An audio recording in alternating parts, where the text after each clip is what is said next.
ریاست کرناٹک کے دارالحکومت بنگلور کے کئی اردو اسکولوں کو کتابیں فراہم نہیں ہوئی ہیں، جس کے باعث طلباء و طالبات کو زبردست پریشانی کا سامنا ہے۔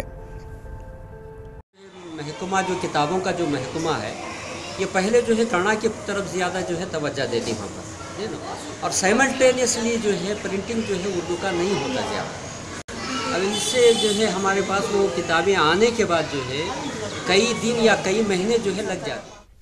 رواں تعلیمی سال کا 8واں مہینہ بھی اختتام کو پہنچ گیا ہے، لیکن ابھی تک اسکولوں کو کئی درسی کتابیں فراہم نہیں کی گئی ہیں۔ تقریباً 8 مہینے ہو چکے ہیں اسکول کو اس اکیڈمی ایئر کو سٹارٹ ہوئے، لیکن ابھی تک بہت ساری ٹائٹلز اردو مدارس میں نہیں پہنچی ہیں، جس کا ہم نے بارہا ڈپارٹمنٹ سے کمپلین بھی کیا ہے، لیکن اس کے باوجود اردو اسکولس میں بہت ساری کتابیں ابھی تک موصول نہیں ہیں۔ سالانہ امتحانات کا وقت قریب آ رہا ہے۔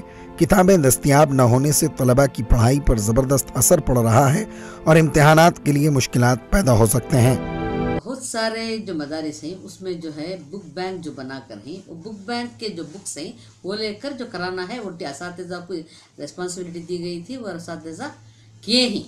یہ تھوڑے سٹیز میں جو تھوڑے اسکولس ہیں وہ جو ہے بک بینک بنانے سے بھی رہ گئے ہیں۔ بہرحال اردو اسکولوں کو کتابیں نہ ملنے سے چھوٹے بچوں کا جو نقصان ہوا ہے اس کی ذمہ داری لینے کے لیے متعلقہ محکمہ کی ڈائریکٹر تیار نہیں دکھائی دیتے۔ ای ٹی وی بھارت کے لیے بنگلور سے رفیق جبار ملا کی رپورٹ۔